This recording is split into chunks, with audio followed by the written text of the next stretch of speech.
जी हाँ, तो सवाल ये है कि क्या फ्रांस भी नेपाल या नेपाल के पहले बहुत सारे और देश थे, क्या उनकी राह पर वो चल पड़ा है? कहा जाता है कि दुनिया के कुछ हिस्से ऐसे हैं, कुछ देश ऐसे हैं जिनको आप कह सकते हैं कि बहुत विकसित है, वहां के लोगों की सोच बहुत अलग है, लेकिन वहां पर भी नीतियों के या मजहब के आधार पर कब लड़ाई हो सकती है, या इतिहास में क्या रहा या भविष्य में क्या होगा, जब चर्चा इस पर होती है तो अपने आप में चौंकाने वाले खुलासे होते हैं, तस्वीर वैसी दिखती है। हमारे साथ रविंद्र सचदेव भी फॉरेन एक्सपर्ट जुड़ चुके हैं, बहुत स्वागत है रविंद्र जी आपका। लेकिन उसके पहले कैप्टन यूके दिवनाथ, मैं आपसे एक बार सवाल फिर से लूंगा कि नेपाल से हम फ्रांस तक अगर रुख करते हैं तो बहुत बड़ा अंतर है, जैसा कहा यहां पर कुलकर्णी सर ने कि दोनों के बीच की जो स्थिति थी या जो दोनों जगहों के हालात हैं वहां के कारणों में बहुत ज्यादा डिफरेंस है। लेकिन फ्रांस में आखिर नीतियों की लड़ाई आपको कितनी दिखाई देती है? किसी एक व्यक्ति या समूह की नीति है, सरकार की नीति है, या फिर इन नीतियों से इतर कुछ और है जो कि हिडन तौर पर एजेंडा है? अतुल, हुआ क्या फ्रांस में कि मैक्रोन तो प्रेसिडेंट है, लेकिन प्राइम मिनिस्टर जो कि चौथे प्राइम मिनिस्टर हैं पिछले एक साल में, फ्रेंकोइज बेरो, उन्होंने अपनी आर्थिक नीतियों में बदलाव लाने की कोशिश की। गौरतलब बात है कि फ्रांस के ऊपर जो नेशनल डेट है, यानी राष्ट्रीय उधार कर्जा, इतना ज्यादा है कि 3,345 बिलियन यूरो है, जो कि फ्रांस की जीडीपी का 114% है। बिल्कुल। यानी हर फ्रांस में एक बच्चा जब आज जन्म लेता है तो उस पर 50,000 यूरो से ज्यादा का लोन होता है उस बच्चे पर, नेशनल डेट। तो फ्रांस का जो वित्तीय घाटा है, यानी वो कितना टैक्स वसूलते हैं और कितना खर्चा करते हैं, वित्तीय घाटा इस बजट में 5.8% था, जो कि वैश्विक यार्डस्टिक से, खासतौर से यूरोपियन या पश्चिमी यार्डस्टिक से काफी ज्यादा है जी। तो उनके जो प्रधानमंत्री थे फ्रेंकोइस बेरोए, उन्होंने कोशिश की कि इसको कंट्रोल में किया जाए। तो उन्होंने दो तीन चीजें करने की कोशिश की। जैसे कि उन्होंने कहा कि हम जो है वहां पर जितनी सब्सिडीज देते थे, खासतौर से हेल्थ सेक्टर को, एजुकेशन सेक्टर को, उसको कम कर देंगे। हम जो पब्लिक हॉलीडेज हैं उनको कम कर देंगे। और सबसे बड़ी बात है, नेशनल घाटा कम करने के लिए उन्होंने कहा कि जितने लोगों को पेंशन मिलती है वो पेंशन अब फ्रीज कर दी जाएगी, यानी हर साल महंगाई के हिसाब से जो उसमें बढ़ोतरी होती थी उस पेंशन में बढ़ोतरी नहीं करेंगे। सबसे ज्यादा जो दिक्कत है कि हाउसिंग सेक्टर्स में गरीबों को जो सब्सिडीज मिलती थी, वो सब्सिडीज को उन्होंने बंद करने की या कम करने की बात की। इससे उनके खिलाफ विश्वास मत का मामला पार्लियामेंट में आ गया और विश्वास मत उन्होंने खो दिया। अब उनके यहाँ पर जो नए प्राइम मिनिस्टर, यानी एक साल में 5वें प्राइम मिनिस्टर बने हैं, सेबेस्टियन कोर्नी, उनके सामने नई चैलेंजेस है कि किस तरह से वो भी दिक्कत यह है कि जो फ्रांस की सरकार है हमेशा थोड़ा सा लेफ्ट ऑफ सेंटर रही है। यानी उन्होंने मैक्रोन के नेतृत्व में थोड़ा गरीबों की या लोअर मिडिल क्लास लोगों की भलाई करने की कोशिश की है। फ्रांस को वो एक एज ए वेलफेयर स्टेट चलाने की कोशिश करते रहे हैं। लेकिन अब जो नए प्रधानमंत्री हैं उनके नीचे तो और भी ज्यादा गड़बड़ हो रही है, क्योंकि सेबेस्टियन कोर्नी जो डिफेंस मिनिस्टर थे, उनको जो लेफ्ट विंगर्स हैं, जो सोशलिस्ट पार्टीज हैं, वो वहां पसंद नहीं करती हैं। तो आज जब देख रहे हैं ये पूरा लेबर फोर्स, यानी फ्रांस में ब्लू कॉलर जॉब बोलते हैं, किसान, मजदूर जो धूप में काम करते हैं, डस्ट में काम करते हैं, electricians, welders, plumbers, sheet cutting metal workers, ये सब हैवी ट्रैक्टर चलाने वाले, हैवी ट्रांसपोर्ट व्हीकल्स के जो ड्राइवर हैं, सब सड़क पर आ गए हैं। तो देखना पड़ेगा कि मैक्रोन क्या अपने इस बहुत स्ट्रिक्ट वित्तीय घाटे को कम करने के लिए जो अलग अलग कदम ले रहे थे, क्या वो थोड़ा सा नरम पड़ेंगे। मेरे ख्याल से अगर उन्हें अपनी सत्ता को बचाना है और उपद्रवियों को, गुस्से को शांत करना है, उन्हें एक कदम पीछे लेना पड़ेगा। जी, मैं एक कमेंट और आप इसका चाहूंगा आपसे, उसके बाद कुलकर्णी सर के पास जाऊंगा। लेकिन जो अभी एहतियातन कदम उठाए गए वहां के सेना के द्वारा या फिर कहें कि पुलिस के द्वारा, उस एहतियातन कदम में और नेपाल में जिस तरीके की एक हिंसक तस्वीर हमने देखी और ये सुनते हुए देखा कि जो भी उपद्रवी निकले, क्योंकि उनको पहले ही मान लिया कि उपद्रवी हैं, उनको सीधे गोली मार दो, यहां पर दोनों में अंतर है। बहुत फर्क है। देखिए अतुल, होता क्या है कि किसी भी देश में अगर 10,000 यूरो उपद्रवी सड़क पर आ जाएं, चाहे वो डेवलपिंग कंट्री हो या डेवलप्ड कंट्रीज हो, तो 10,000 उपद्रवियों को कंट्रोल करने के लिए ना कोई पुलिस ना कोई पैरामिलिट्री और ना कोई आर्मी सक्सेस हो सकती है। आमतौर पे जैसे भारत में भी हम करते हैं, ज्यादातर डेमोक्रेटिक नेशन में नियम क्या है कि फायर ओपन करने के पहले, चाहे पुलिस फायर ओपन करे या पैरामिलिट्री ओपन करे, जो डीएम है, डीएम आदेश देता है। लेकिन नेपाल में हो ऐसा गया है कि जब फायर खोला गया तो फायर को आमतौर पे हवा में फायरिंग की जाती है ताकि प्रदर्शनकारियों पर गोली ना लगे। हो ऐसा गया है कि गोली लगने से 20 से ज्यादा, अब तो 23 लोग बोलते हैं कि मृत्यु हो गई नेपाल में। तो मामला आउट ऑफ कंट्रोल हो गया, क्योंकि जितने युवकों की मौत हुई, उनके मित्र, उनके परिवारजन, उनके रिलेटिव्स, उनके कस्बे वाले, गांव वाले, उनके गली वाले अब तो सब आ गए हैं सड़क पे आगजनी करने के लिए नेपाल में। फ्रांस में मामला थोड़ा अलग है। फ्रांस में अभी उन्होंने सिर्फ 80,000 पुलिस को जो डिप्लॉय किया गया है, ये मोस्टली अनआर्म्ड हैं। फ्रांस में गोली चलाने का जो आदेश है इतनी आसानी से नहीं आता है। जो 80,000 पुलिस है, ये लोगों को मोस्टली बैटन का इस्तेमाल करके, आंसू गैस का इस्तेमाल करके या वाटर कैनन का इस्तेमाल करके कंट्रोल करती है।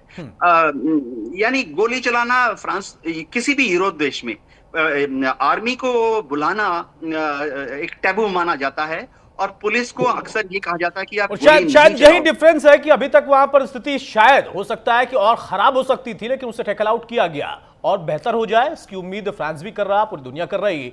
लेकिन जो नेपाल में ताजा घटनाक्रम ने देखा, वहां से बहुत बड़ा सबक लेने की भी जरूरत थी। सर हमारे साथ आप बने रहिए। रविंद्र सचदेव साहब भी हमारे साथ जुड़ गए हैं, विदेशी मामलों की जानकार भी हैं। रविंद्र जी, मेरा सवाल यहां पर सीधा है कि विदेश नीति अलग अलग देशों की मौजूदा परिस्थितियों में, मौजूदा सिनेरियो में बदल रही हो, बदलने की जरूरत है। लेकिन एक देश जो कि अचानक से जलकर खत्म होने के कगार पर हम कह सकते हैं कि आ गया, क्योंकि अगर कल शाम तक स्थिति थोड़ी काबू में न आती, और अभी भी नेपाल की स्थिति हम कह सकते हैं कि पूरी तरह से काबू में नहीं है, तो आप अंदाजा लगाइए कि क्या हो सकता था। वहां का युवा क्या क्या कुछ नहीं कहने को तैयार है, क्योंकि उसका ब्रेन वॉश हो गया है, या फिर वो माइंडसेट ऐसा बना के निकला है कि मरो या मार दो। लेकिन ऐसे देश जो कि बड़े तरक्की वाले थे, फ्रांस, पेरिस, आपकी बातों का जिक्र हो रहा, और वहां पर नीतियों की बात होती है, इसमें विदेश नीति क्या कर रही है अलग अलग देशों की, और कितनी चुनौती उनके लिए है? हाँ, सब कुछ का मिक्स है, डोमेस्टिक का, विदेश नीति का, देश के अंदर पॉलिसीज का, इकोनॉमिक्स का, इन सब का मिश्रण है, एस्पिरेशंस का। नेपाल में आप देखिए, इन इक्वालिटीज बढ़ रही हैं दुनिया में जी, राइट। और स्पेशली नेपाल में इस समय 22% अनएम्प्लॉयमेंट है, और हर जगह आपको दिखता है। ये हाल बांग्लादेश में भी था, नेपाल में भी था, मैंने खुद देखे हैं। हमारे अच्छे दोस्त हैं कई मेरे साथ जो पढ़े थे अमेरिका में, वो जिनको ये नेपो किड्स कह रहे हैं, वो उसी तरह के बिल्कुल। इनके पेरेंट्स के मल्टीपल फ्लैट्स हैं लंदन में, अबू धाबी में, वॉशिंगटन डीसी में, न्यूयॉर्क में, पैसा कमा रही है। जो एलीट है ना, ये अपना इंटरेस्ट परपेचुएट कर रही है। नेपाल में भी यही है, दो बड़ी पार्टीज हैं और वो दोनों आपस में मिल गई हैं, कोएलिशन बनाई है, राइट। तो वो पुराने ढरे में चले आ रही हैं, अपनी करप्शन, यहाँ जॉब्स नहीं है, तो इन सब का मिक्स है। बट यस, आइडियोलॉजीज भी कोई आती है, फिर इंस्पिरेशन भी है। जो ये जेंजी वाले कह रहे हैं, इनको बांग्लादेश का इनको वो भी दिखता है इत्यादि।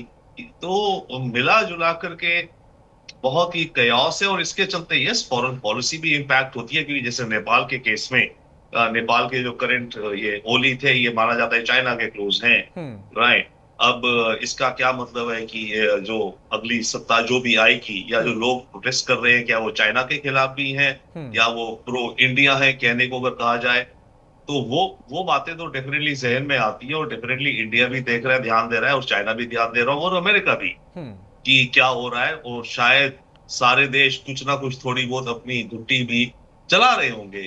कहा हमें उसको रूल आउट नहीं किया जा सकता है।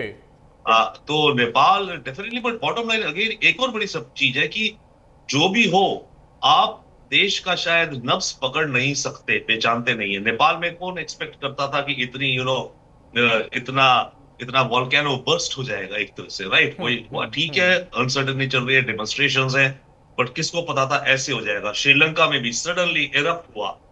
तो ये एक फिनोमिनन भी दिख रहा है एटलीस्ट कुछ देशों में, कि सडनली चीजें इरप्ट हो रही है, बट उनका जो कॉकटेल है जिनसे वो इरप्ट हो रही है, डेफिनेटली है जॉब्स को लेके, इकोनॉमिक अपॉर्चुनिटीज को लेके, और करप्शन को लेके। आई थिंक ये तीन एक चीजें हैं। नेपाल के केस में सोशल मीडिया भी ऐड हो गया, पर वो इसलिए हुआ क्योंकि सरकार शायद अपने घोटालों के बारे में वो बात नहीं करना देना चाहती थी, या फिर जेंसी जो रेवोल्यूशनरी कर रहे हैं उनका ये कहना है कि हम एक और है यस इंटरनेट का बंद करना ताकि लोग कोऑर्डिनेट ना कर सके, क्योंकि सबको पता है आज की दुनिया में इंटरनेट या सोशल मीडिया द्वारा ऑर्गेनाइजेशन कोऑर्डिनेशन हो सकता है। तो ये कुछ पहलू दिखा रहा है, तो शायद ये लगता है कि आखिरी या नहीं है, इस तरह के देशों में हालात होंगे जहां हम एक्सपेक्ट भी नहीं, हम ध्यान नहीं देते। ऑब्वियसली हमें क्या जरूरत है हर देश के बारे में डीप जाकर समझने की, राइट? बट सडनली हमें देश में अलग अलग जगहों से मेरे ख्याल से इस तरह की और देखने को मिलेंगी आने वाले वक्त में। ये अपने आप में चुनौतीपूर्ण है। बाकी हमारे तमाम मेहमान भी इसी बात पर सहमत हैं कि ये पूरी दुनिया के लिए बहुत चुनौतीपूर्ण है। कुछ देशों के बीच में युद्ध किन परिस्थितियों और किन चीजों के लिए हो रहे हैं, लेकिन अब जो नए डेवलपमेंट्स हैं जहां पर ये चुनौतियां अंदरूनी तौर पर युद्ध की एक तस्वीर उभार रही हैं या फिर गृह युद्ध जैसी स्थिति आ रही है, वो अपने आप में और ज्यादा आपके लिए एक ऐसी प्रवृत्ति को स्पष्ट करती है जहां पर आपको दूसरे देशों से लड़ना है, उन नीतियों से लड़ना है, या फिर अपने लोगों की चिंता करते हुए उन लोगों को समझाना या फिर उनसे भी लड़ना पड़ सकता है।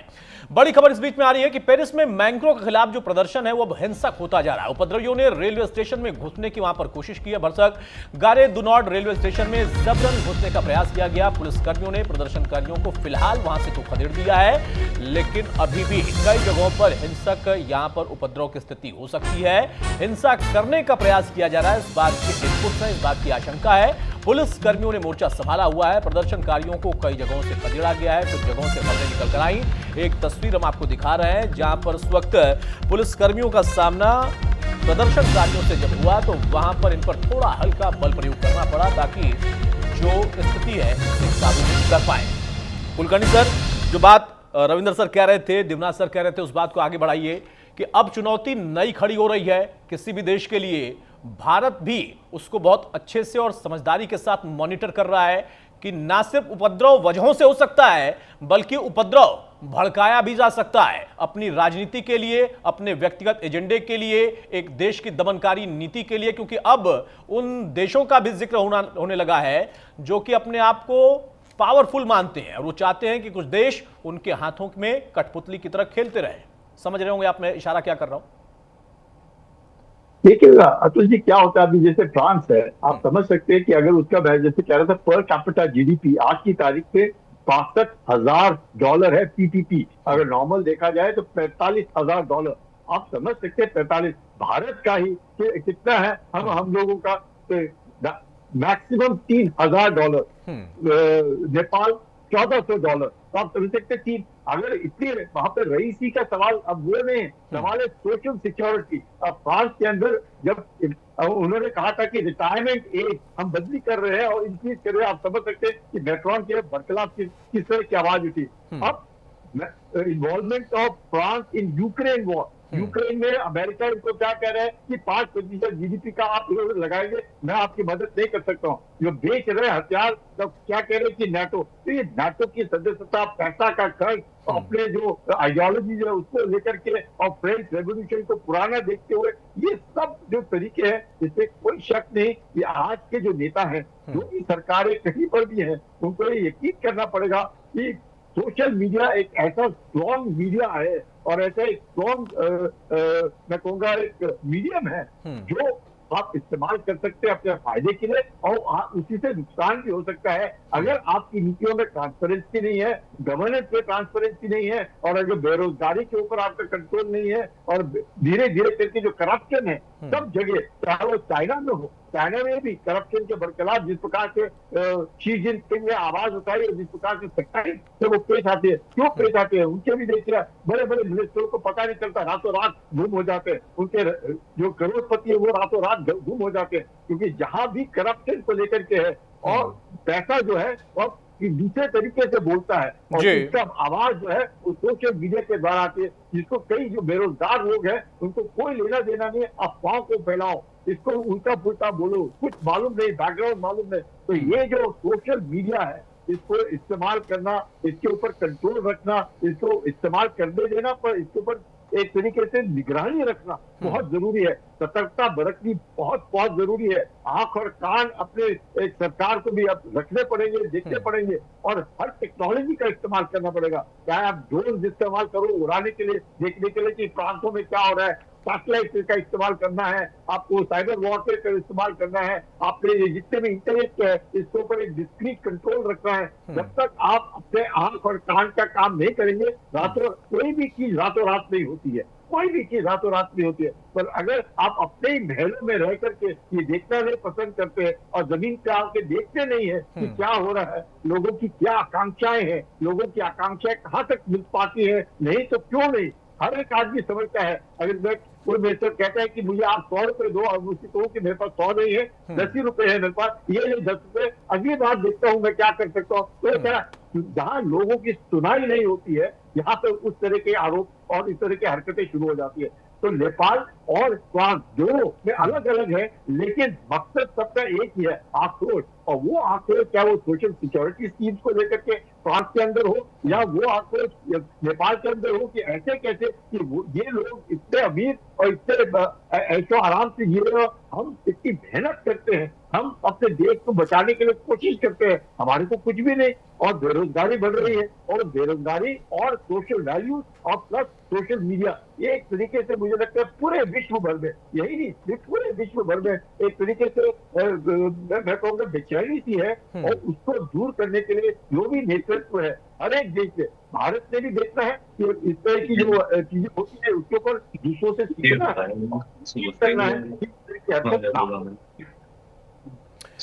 बिल्कुल। और इस बीच में एक और बड़ी खबर आ रही है, जरा उसका रुख कर लेते हैं, उसके बाद हम आगे बढ़ते हैं। फ्रांस में हिंसा के बाद पुलिस का एक्शन और ज्यादा तेज होता हुआ दिखाई दे रहा है। अब तक 295 लोगों को वहां पर अरेस्ट किया गया है, गिरफ्तार किया गया। 171 लोगों को पुलिस ने पेरिस से गिरफ्तार किया गया है, पुलिस ने उनको गिरफ्तार किया है।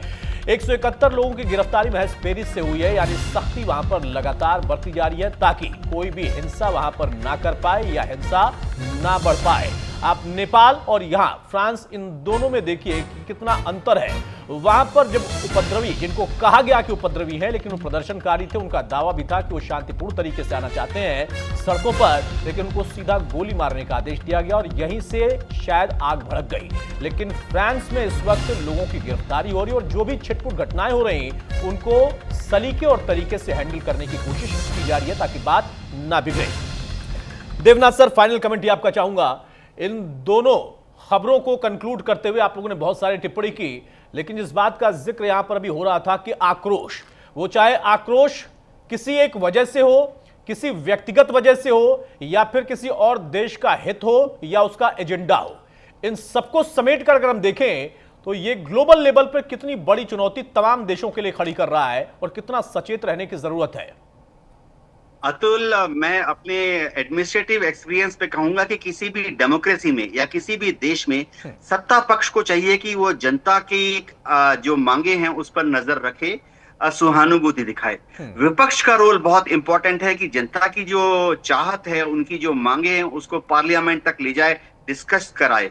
दूसरी बात, एज एन एडमिनिस्ट्रेटर, जो इंटेलिजेंस एजेंसीज हैं, चाहे जैसे भारत में इंटेलिजेंस ब्यूरो है या लोकल लेवल पर LIUs हैं, उनको जमीन पर रहना चाहिए, सूंघना चाहिए कि आम आवाम में आक्रोश क्या है, क्यों है, और उसको एक ऑनेस्ट तरीके से अपने सुपीरियर्स को वीकली रिपोर्ट, मंथली रिपोर्ट में दर्शाना चाहिए। जी, जो आप कह रहे हैं सर, शायद मुझे लगता है कि भारत में या हो सकता है देश के अलग, बाकी अलग दुनिया के अलग अलग देशों में ये इतिहास में रहा है। हमारे यहाँ राजा महाराजाओं के दौर में कहावतें अभी भी सुनने को आता है कि वो राजा या वो शासक निकल पड़ते थे वेश बदलकर अपने राजशाही में और देखते थे कि लोगों के बीच में नाराजगी क्या है, उनकी जरूरतें क्या है। लेकिन आज जब बदला हुआ दौर है, इतनी बड़ी टेक्नोलॉजी है, तो शायद नेपाल जैसी स्थिति कि वहां के राजा कह सकते हैं जिनको राजा, या फिर जो राजा बनकर बैठे थे सत्ता में, वो सुनने और समझने को तैयार नहीं थे कि हमारे लोगों के बीच में की जरूरत क्या है, नाराजगी क्या है। ये जो कम्युनिकेशन गैप हुआ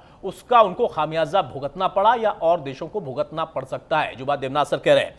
कुलकर्णी साहब, बहुत जल्दी से फाइनल कमेंट आपका भी। बिल्कुल अतुल जी, आपने जो कहा बिल्कुल ठीक कहा। अपने देश के अंदर ही, क्योंकि हमारा बहुत पुरानी सभ्यता है, लोग जो है, राजा जो है, जो या अपने प्रजा के बारे में पता करते रहते थे, उनके बीच में घूमते थे, देखते थे। उस वक्त टेक्नोलॉजी नहीं थी, आज टेक्नोलॉजी है, उसका फायदा जल्दी उठाया जा सकता है। और यकीनन ये कोई शक नहीं कि कोई भी सरकार हो, उसके पल्स देश का पल्स क्या है, उसके ऊपर उसकी नस के ऊपर हाथ रखना बहुत जरूरी है। और ये नहीं, हर कोई जानता है कि उसकी सारी जो उसकी मांगे है वो पूरी नहीं होंगी, लेकिन सुनाई, इसमें सरकार के अंदर, फौज के अंदर भी हम बोलते हैं सैनिक सम्मेलन करते हैं। क्यों सैनिक सम्मेलन करते हैं हर महीने के लिए? क्यों? क्योंकि सुनाई होनी चाहिए, और जब सुनाई होती है पता भी चलता है उसका क्या, उसकी मांगे क्या है, और कोशिश हमेशा सिंसियर कोशिश होनी चाहिए उन मांगों को किस तरीके से उसको सेटिस्फाई किया जाए। तो हर एक आदमी समझता है, लेकिन अगर आप आवाम की सोच से अलग भिन्न सोच है और अपना ही थोपने की कोशिश करेंगे तो जरूर जो नेपाल में हो रहा है, जो बांग्लादेश में हुआ है, जो या फिर श्रीलंका में हुआ है, आज फ्रांस में देखने को मिल रहा है, बाकी देशों में भी देखने को मिलता है, कारण अलग अलग होंगे। बिल्कुल बात, और सही बात है कि ये खतरे की घंटी है। कुछ जगहों पर खतरा हमने देख लिया और कुछ जगहों के लिए, कुछ लोगों के लिए खतरों की घंटी भी हो सकती है। आपको सबक लेने की जरूरत है, और हमारे एक्सपर्ट यही कह रहे हैं कि आपको शासन में रहना है, सत्ता चलाना है, तो आपको आम जनता को समझना भी है, लेकिन अपना तंत्र मजबूत भी करना है। शासन में बैठकर आप सोचेंगे कि नहीं, कोई कुछ कहने वाला, करने वाला या मुखालफत करने वाला नहीं है, वजह चाहे जो भी हो सकता है अच्छी हो, बुरी हो, पॉलिटिकल हो, उनकी निगरानी की भी जरूरत है। बहुत शुक्रिया देवनाथ सर आपका, कुलकर्णी सर आपका, और सचदेव सर आपका भी। तो मौजूदा दौर में जो आग नेपाल में भड़की, उसको काबू करने का प्रयास सेना कर रही है। किस हद तक उसमें सफलता मिलती है, उसके लिए दुनिया इंतजार कर रही है। वहां के लोग भी चाहते हैं कि हाँ, अब स्थिति सामान्य हो जाए, बहुत नुकसान हो गया। लेकिन फ्रांस की जो तस्वीर है वो सचेत भी कर रही है, और वहां की भी सेना, वहां की भी सरकार इस कोशिश में लगी है कि जल्द से जल्द मामला डाइल्यूट हो और जो लोगों के इश्यूज हैं वो रिजॉल्व किए जाए। नमस्कार। को तो हम मारना चाहते थे, अब क्या बोले, वो देश छोड़ के भाग गया और सारे नेता को तो हमने पकड़ लिया था।